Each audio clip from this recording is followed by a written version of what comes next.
Hey guys, it's Timmy, and this is Pro Wrestling Unlimited. As we're here with our Monday Night Raw review, November 19th, 2018. Nick, what's going on?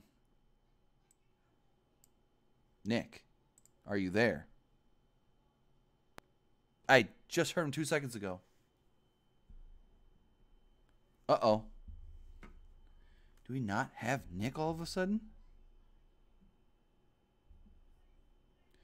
Let's send him a message. Can't hear you. Well, wait. There you go. Cool. I hear Nick now. Awesome. That was odd. This is top 10 things to... And you're cutting in and out. Hello. What a great start here. Let's see who's in the chat while we try to fix this. Oh, I hear him again. Cool. Can't hear shit. I hear you now. Do you hear me?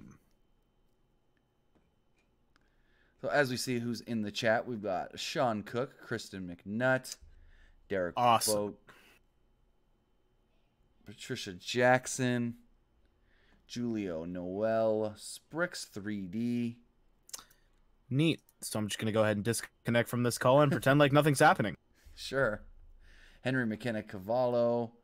We've got Travis Ray, Brian Medina. We've got Mark Brown. Brian Medina, I already said. So, Monday Night Raw. Raw was basically a nothing show. Not really anything of note took place. I mean, I can't say not anything of note took place. There was things of note that took place, but nothing super important, I guess you could say, really took place. So starting it off, Raw started off with Baron Corbin coming down to the ring. Corbin was out, and where am I? Corbin was out there to say that A is the undisputed A show.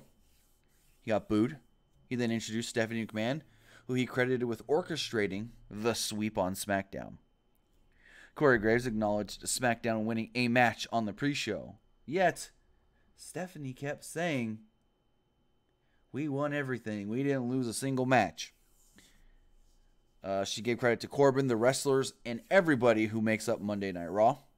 She said without everybody's participation, they wouldn't have had a clean sweep, even though they didn't have a clean sweep. So, as they're talking, Braun Strowman comes out, and the crowd starts chanting, "Get these hands." Strowman told Stephanie that he wanted a match with that slime ball. Corbin, it's Baron Corbin. Stephanie made the match official for TLC, and if Corbin can win, he will become the permanent general manager of Raw. And then Braun Strowman says, well, don't forget, I get to make the stipulation, and the match is TLC. Tables, ladders, and chairs. Thank you, Daryl Jackson, for the $2 Super Chat donation. Says, when Roman returns, the Shield will reunite again. Who knows? I mean, I'm not trying to be somber or anything on it, but we don't even know when or if Roman's going to be able to come back. So Strowman says it's going to be a TLC match. He says he also wanted a title match with Brock Lesnar. Stephanie said that that match can happen.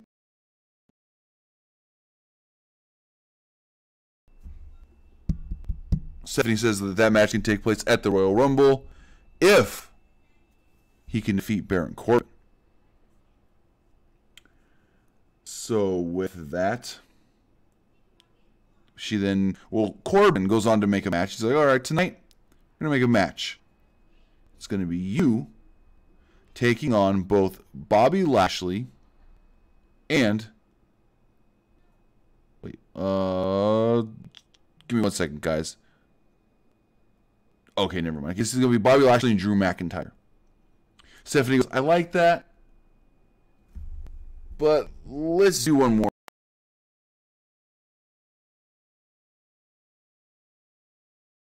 Try this. All right, we're having some more audio issues. Give us 1 second, guys.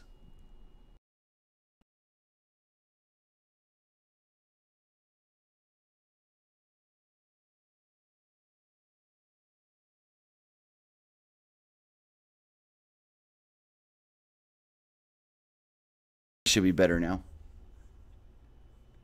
So she goes, I like the idea of, okay, make it a big match, but how about instead we make that a six-man tag? Shit, I can hear you now. I can hear you too. Good Lord, what's going on, folks? Welcome to the show. All right, so I got through basically right up to the six-man tag. The six-man tag is gonna be Braun, Elias, and Finn taking on the team of McIntyre, Bobby Lashley, and Baron Corbin. Match went forever. Dude, I'm not gonna lie. The amount of time that match felt like is the same amount of time I was probably sitting here wondering, why the fuck can't I hear you? Now, according to Sean from Fightful, he did say that they were working on the script for the show, basically, till the show started, and most people didn't even get their script till 20 minutes into the show. So maybe, I don't know this, but maybe that's why this match went so long, is because they were so behind. Yeah? Yeah, I mean, I don't know. This whole first hour of the show just felt like a why is this necessary type thing. Right. I mean, I'm not going to run down everything that happened in this match. This match went like almost, it had to go at least 30, 35 minutes. 30 minutes max. Too long. It's too long. So at one point, and you got to remember this was an elimination match too. So a little bit into the match, like the 11-minute mark, after a commercial break, they were working over Balor until he hit a low drop kick and tagged in Elias. Elias ran wild on Lashley. Balor tagged back in and hit a flip dive on Lashley, and McIntyre yanked Balor off the top rope, hit him with a Claymore kick. Balor first eliminated. After commercial break, the heels beat on Elias for a while until he hit Corbin with a high knee and an elbow drop. Lashley broke up a cover. Elias went after Lio Rush. Daddy, my butt hurts. Aw. And we've got a child on the scene. That's okay. Talking a little bit before Tim continues on what happened with the match here. Just talking a little bit about this first segment. It lasted what felt like a century. This match in particular felt... I don't know if this was supposed to be like, hey, here's the cool stuff that we wanted to do at Survivor Series, but didn't. Right? So we're just going to shoehorn it into this. So as I was saying, Elias went after Lio Rush. Lashley basically took him out with a wicked spear and eliminated him. Count out elimination. His spear has become impressive. That spear he did to Braun was crazy too on the outside. Oh, yeah. Oh, yeah. Thank you, Chris, for the $5. Appreciate it. All right, so after yet another commercial break, the heels beat on Strowman until he clobbered Corbin with a clothesline, leveled Lashley with a running shoulder tackle. Strowman gave Corbin a power slam, but McIntyre would break up the pin with a chair. McIntyre got himself disqualified, and that's basically where the match itself was over. Yeah, finally. Good Lord. So McIntyre continued to hit Strowman with a chair. He eventually hit a Claymore kick as the referee watched on. All three heels teamed up on Strowman and tossed him into the steps. Like we said, he took a wicked spear on the outside from Lashley. Really nice looking spear, we should add. So at some point, I think it was from a Corbin chair shot, or when he got thrown into the steps, his elbow started bleeding. Was it the chair shot, or was it the stair shot? Well, that's what I said. I'm not exactly sure which one, because he looked fine, and then, like, I looked down at something. I looked back up at the TV, and his elbow was bleeding. Yeah, that's... Yikes. So then, it gets a little weird here. Well, I guess not really too weird, but Corbin takes off his belt, and he gives it to Lashley. And I'm like, oh, are they going to whip him with the belt or something? And Lashley goes and wraps it around the wrist and forearm area of Strowman. They then take Strowman over to the steel steps, and he's got Strowman's arm like extended along the steps. He's using the belt to hold it down, and it looks like Corbin's going to hit him with a chair. Corbin stops himself for a second and grabs steel steps. So he basically bashes steel steps into the arm of Braun Strowman on top of steel steps. This finally ended at the 55-minute mark of the show. 55 minutes of this. That's too much. A little bit. That's way too much. And if you're trying to shoehorn to us Braun as your big baby face. But you know how they get over baby faces. The baby face gets beat and beat down and beat again and beat again and beat again until they finally, all of a sudden, overcome the odds. How many times does that happen to Roman? Daniel Bryan. Right, I know what's happened to Roman, but you remember what also happened when Roman had like hour-long segments to start off Raw each week? People got tired of it. You can do the Braun thing excellently, but it's not going to go to fruition if you continue to do something like this, where it's like every single Raw, the first hour is dedicated. And yes, as much as I love Drew McIntyre being the focal point of the first hour of Raw, it almost feels like he's a secondary player to the story of Braun Strowman, big guy, big Strowman, yep. Big Braun, baby face, Braun, baby Roman Reigns, baby Braun Strowman. Too much. 30 minutes, sweet spot, leave people wanting more for next week. Bam, bada boom. Now, Daryl Jackson has a good question here that I was wondering as well, that I'm going to try to follow up on. Where was Dolph? No Dolph at all on the show. Pretty sure he is. No mention of Dolph at all. Which is weird that they put Lashley in the spot that usually the Dolph spot with McIntyre and whatnot. It was weird that he wasn't there. So then we get a Seth Rollins, Dean Ambrose segment. Seth was in the ring. He put over the crowd from last night, crowd from TakeOver. Rollins mentioned that it was 6 years ago that the Shield debuted, and for the most of that time, they ran this place. He said Dean Ambrose hasn't been a man. He hasn't been man enough to show up or to go face to face with him, but at TLC he'll have no choice. Rollins said that he thought he knew Ambrose. He said he's learned a lot from watching Ambrose and Ambrose's WWE Network special, that WWE Chronicle series.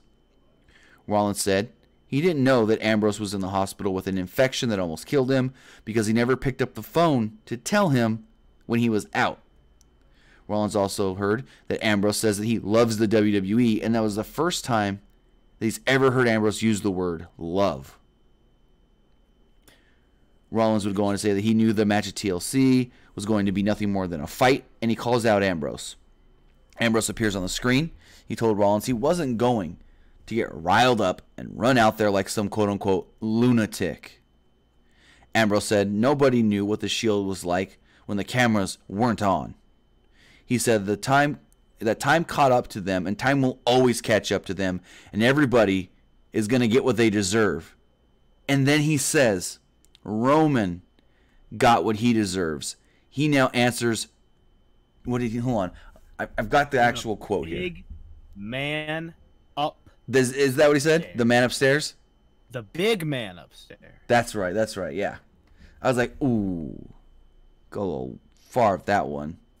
You know, and you mentioned in our group DMs with one Ronaford Sapaford. Okay. You mentioned like, oh, I didn't think they'd stoop that low. Remember when Randy said that Eddie was in hell? Yeah, but Eddie was already dead. He's basically insinuating that Roman's gonna die. I assume they had to get clearance from Roman to say that. I doubt that. I bet they did. So with that, the cameras expanded to show that he was backstage, and Ambrose told Rollins, "Come find me if you want answers." Rollins was seen running around, which he did most of the show. He came up on some security. He's like, "Where's Ambrose?" And they're like, "I don't know, but you need to get out of here and out of our face." So he punched him. Mood. Then we get a promo for Lars Sullivan coming soon to the main roster. I dig it. I'm excited to see that happen. Something new, something fresh. It might be a rough start. That's totally okay. Oh, yeah. I'm excited to see where that goes. We're going to get a tag team match. Sasha Banks and Bayley taking on Nia Jax and Tamina. This went about 11 minutes or so. Alexa Bliss was on commentary. She said that she and Jax are cool now. They don't have any beef anymore. Bayley came in on a hot tag and shoved Jax off the apron, then immediately ate a super kick from Tamina. Tamina didn't go for the cover for some reason, so Bayley caught her with a schoolgirl for a 2. Bayley fired back and hit a Thez press and a diving crossbody. Jax then hit Bayley from behind, then tagged herself in with a running body block, but Banks broke up the cover. Jax took out a Banks with a headbutt. Bayley had to fend off Tamina, which allowed Jax to give Bayley a Samoan drop for the victory. Crowd, so much heat for Nia. And you know Nia's new nickname? Like Facebreaker, some hashtag Facebreaker. It's so stupid. It's so just dumb and stupid and dumb. So we go backstage, and Charlie Caruso was interviewing someone when Ambrose showed up on the TV screen behind her. Ambrose said that he would let everybody's favorites. He said that he would let everybody's favorite Seth Rollins know that he would be in their usual spot as he walked into the boiler room. I think it was a boiler room. So with that, they then showed a clip of Drake Maverick peeing himself, and then we get this dumb segment. So they're in catering, and Drake Maverick's in the front of the line. And there's a guy behind him I've never seen before, and they're making jokes. And Drake Maverick turns around at one point, and he goes to say something, and it's Rhino, twice the size of him. He turns around and he goes and gets in the face of Chad Gable, since Gable's not too much bigger than him. And Bobby Roode walks up, and Gable and Roode just start making pee jokes, and more pee jokes, and more pee jokes. And finally Maverick goes, "You're in trouble now," and Roode loses it. He spits out his drink, and he's like, "What's so funny?" And Roode goes, "Urine." And Maverick slammed down his plate and walked off. What am I in? Huh? What am I in? What do you mean, what are you in? You said urine. What am I in? Oh, Lord. What am I in? I don't know. I love dad jokes. They're the best. Anyways, we get a 3-on-2 handicap match. Lucha House Party taking on the Revival. Match went maybe 3 minutes. They didn't call it a handicap match, but that's basically what it was. The announcers before stated that this was Lucha House rules, meaning all 3 of the men can compete. The Revival were supposed to learn this, I guess. After some comedy with a piñata, Lince Dorado picked up the pinfall after a shooting star press on Dash Wilder.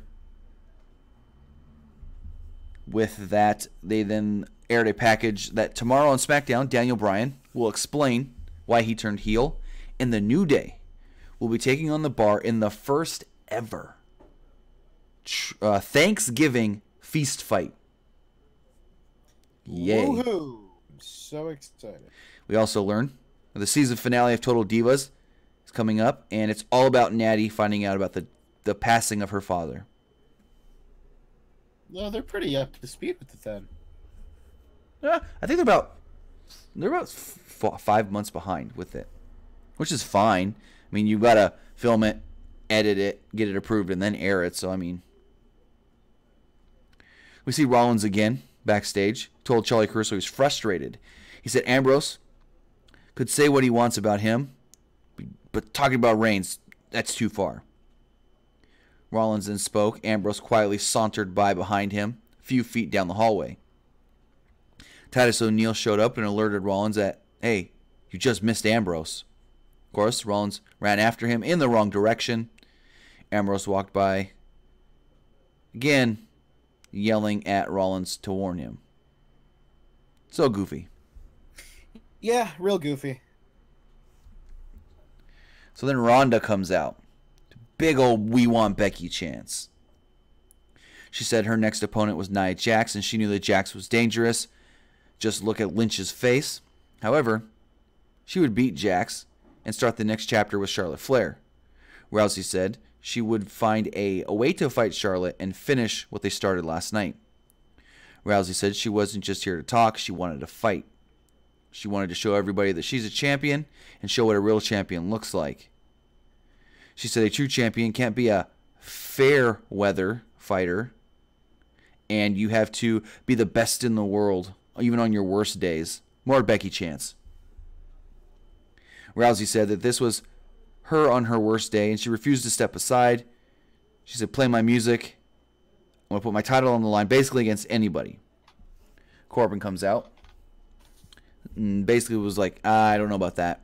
Rousey goes, I fought 17 times and never canceled one or postponed one, despite many reasons I could have. She demanded to fight. She demanded an opponent, and he goes, fine. The crowd was mixed on this a lot. So who would come out? Mickie James. Match goes 2.5 minutes. James caught Rousey with a kick.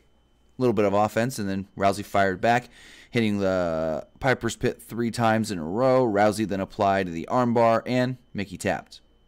Woohoo. Boring.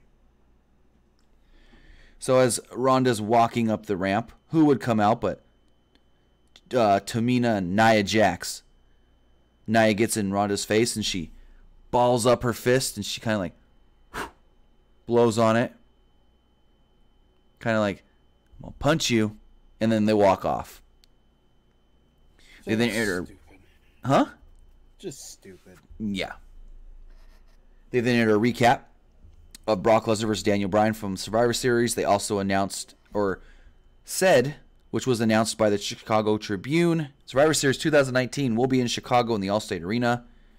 They aired a commercial for the Fighting With My Family movie, and also let us know this Sunday night at 8 p.m. Eastern is Starrcade, a 1-hour special on the WWE Network. And it will be the actual Starrcade event that is taking place on Saturday. They're going to condense it somehow into 1 hour. I bet it goes over. No, because they're going to edit the crap out of it. It's not going to be live. No, goes over as in, like, people like it. Does a good job. Gotcha. Yes. So then, like earlier, Drake Maverick said, you guys are going to pay, and, well, they really didn't pay when they took on AOP. Quick 3.5-minute match. Gable picked up a quick win after a sunset flip and a roll-up on Akam. Crowd was chanting, AOPP.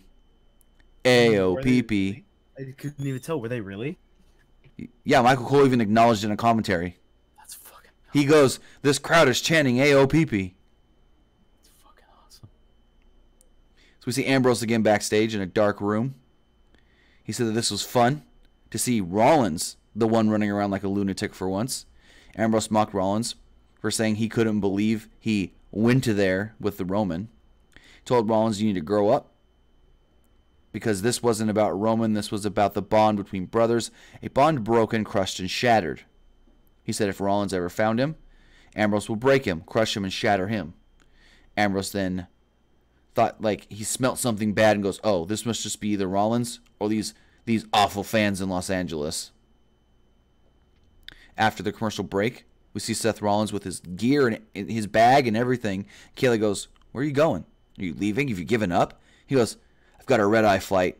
I can't be here anymore running around with Ambrose evading me. My first thing was, who books a flight where you gotta leave the show early? Yeah.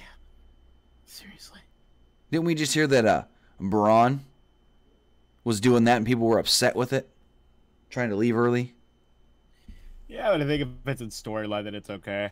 So he leaves. So we thought. So then we get Natalya versus Ruby Riott in an 8-minute match. They plugged this match throughout the night. And after a commercial break that went pretty quickly. Well, the commercial started quickly, because the match, maybe a minute in. Natalya hit a Michinoku driver and a couple strikes in the corner. Ruby followed up with a STO, a senton, and some stomps. Natty fired back with a discus clothesline. Knocked Logan off the apron. Natalya applied the sharpshooter as the referee was distracted with Sarah Logan. Liv Morgan helped Ruby get to the ropes. Riott caught Natty in a small package, and Natty reversed it into a small package of her own for a pin. Natty won and ran out of the ring. Cole let us know that this win wasn't going to make things better. It was just going to make things okay for the time being, basically. Dumb. Boring. Honestly, I don't know. That's what I was basically doing Raw the whole time. We then learn that Braun Strowman had to be taken to a local medical facility. And they had some disturbing news. Strowman has suffered a shattered elbow. Yet, he couldn't feel his hand or his fingers. Like, I'm not a doctor, but The elbow messes with your fingers. You can't feel your fingers. Yeah, it could have like shot down the I guess. Or something. Thank you, Daryl Jackson, for the $2. Do you think WWE is trying to make Daniel a little bit like Dean? I can see why you would think that based off the match from last night, but I don't think that's their intentions. Remember, Daniel Bryan was willing to attack Miz holding a baby. He's been just wacky for a while now. Thank you, Daryl Jackson. So, main event segment of Raw. Ambrose is seen walking around backstage, and then he goes through Gorilla, and they're like, wait, where's Ambrose? What? Huh? What? Is he coming out here?